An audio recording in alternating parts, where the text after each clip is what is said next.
பிப்ரவரி 1, 2026 முதல் பஹ்ரைனில் smart traffic கேமராக்கள் செயல்படுத்தப்பட உள்ளது. போக்குவரத்து விதிமீறல்களை குறைப்பதற்காக ஸ்மார்ட் கேமராக்கள் பொருத்தப்பட்டுள்ளது. வரும் நாட்களில் இதற்கான தீவிரமான பொது விழிப்புணர்வு பிரச்சாரங்கள் மேற்கொள்ளப்படும் என்று அமைச்சகம் தெரிவித்துள்ளது.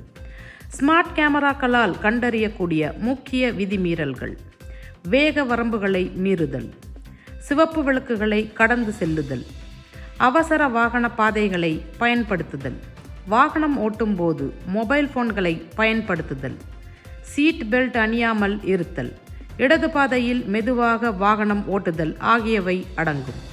இந்த முயற்சி சாலை பாதுகாப்பை மேம்படுத்துவதையும் போக்குவரத்து சட்டங்களுக்கு இணங்குவதை ஊக்குவிப்பதையும் நோக்கமாக கொண்டுள்ளதாக உள்துறை அமைச்சகம் அறிவித்துள்ளது.